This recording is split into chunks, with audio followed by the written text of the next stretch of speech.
براہ راست آپ کو لیے چلیں گے. امیر جماعت اسلامی حافظ نعیم الرحمان منصورہ لاہور میں پریس کانفرنس کر رہے ہیں. ہوگا لہذا اس کو بالکل مسترد ہونا چاہیے. ججز کو سینیورٹی کی بنیاد پر تقرر کرنے کا چیف جسٹس کا جو طریقہ ہے وہ بالکل درست ہے, اسی کو قائم رہنا چاہیے. اور جو اصلاحات ہیں عدالتی, وہ تو یہ ہے کہ لوگوں کو انصاف نہیں مل رہا, عدالتی نظام پر لوگوں کا اعتبار نہیں ہے. کوئی واقعہ ہو جاتا ہے تو لوگ عدالت جانا نہیں چاہتے ہیں. ابھی آپ دیکھیں کہ اس وقت جو لاہور کا واقعہ ہے, اس پہ بھی ضرور ظاہر کہ بات ہونی چاہیے کہ فیک نیوز پھیلانے والے, غلط ویڈیوز جاری کرنے والے, جھوٹا الزام لگانے والے, ان کی پکڑ کا بھی کوئی نظام ہونا چاہیے.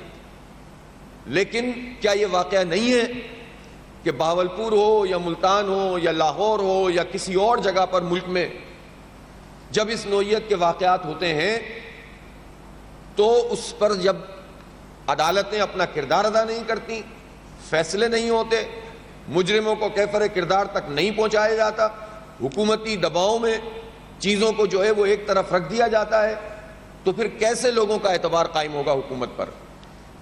جہاں یہ سوال اہم ہے کہ لوگ فیک نیوز کے پیچھے کیوں چل رہے ہیں, وہیں یہ سوال بھی تو اہم ہے کہ جس مسئلے پر موجودہ حکومت کی کوئی خاتون یا کوئی مرد آ کر بات کرے, لوگ اس کو ماننے کے لیے تیار ہی نہیں ہوتے.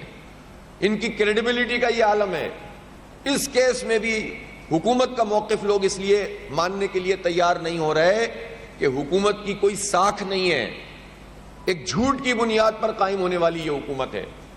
فارم 47 صرف نواز شریف صاحب کو 70,000 اضافی ووٹ ڈال کر سیٹ دی گئی. آپ اندازہ تو لگائیں, باقی تو چھوڑ دیں. آپ لاہور سے کیا شہباز شریف اور کیا مریم بی بی اور کیا ان کے پورے خاندان کے لوگ اور کیا نون لیگ کے لوگ 16-17 سیٹوں کے علاوہ پورے پاکستان میں جیتے نہیں ہیں؟ اتنے بڑے جھوٹ پر جو لوگ آ کر کھڑے ہوں ان کی کسی سچی بات کا بھی کوئی یقین نہیں کرتا, اس لیے کہ ساکھ نہیں ہے, کریڈیبلٹی نہیں ہے. اور جب کریڈیبلٹی نہیں ہوتی تو اس کے نتیجے میں یہ بحران تو پیدا ہوتا ہے. پھر لوگ جھوٹ کے پیچھے چل پڑتے ہیں, پاپولر باتوں کے پیچھے جو ہے وہ چیزیں کرنا شروع ہوتے ہیں, اور ہم تو ابھی حتمی طور پر کچھ نہیں کہہ سکتے.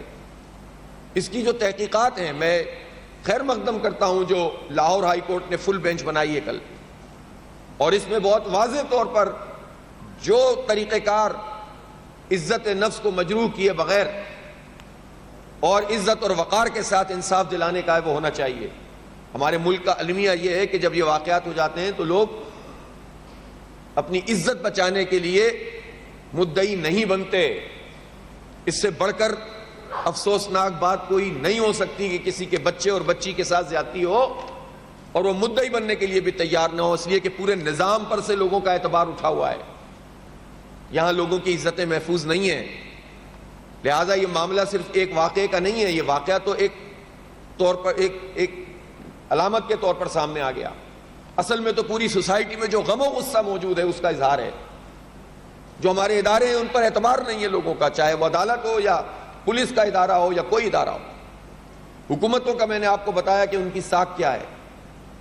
پھر اس کے بعد جو کچھ تعلیمی اداروں میں کھلے عام چیزیں چل رہی ہوتی ہیں, اس کے بعد جب اخلاق باختگی ہوگی, سرکار کی سطح پر ہوگی, کوئی روک ٹوک نہیں ہوگی, ڈرگز پھیل رہی ہوں گی, کیا یہ حقیقت نہیں ہے کہ پاکستان میں تمام تعلیمی اداروں میں بائی اینڈ لارج جو منشیات کا کام ہے وہ دھڑلے سے ہو رہا ہے, نوجوانوں کے جسموں میں زہر اتارا جا رہا ہے, اور یہاں تک ہوتا ہے کہ جو بہت اچھے پڑھنے لکھنے والے بچے بچیاں ہوتے ہیں ان کو وہ نشے دیے جاتے ہیں جس سے وہ کہیں کہ آپ کی کنسنٹریشن بڑھے گی اس سے. تو ایک طرف تو وہ لوگ ہوتے ہیں جو آوارگی کی طرف مائل ہوتے ہیں, دوسری طرف بہت پڑھنے والے بک وارم ٹائپ کے لوگ, ان کو یہ کہا جاتا ہے کہ تمہاری ذہنیت سوئی بڑھے گی تو یہ دوا استعمال کرو, یہ نشہ استعمال کرو, اور آہستہ آہستہ پھر وہ نشے کے عادی بن کر اپنی زندگی برباد کر دیتے ہیں.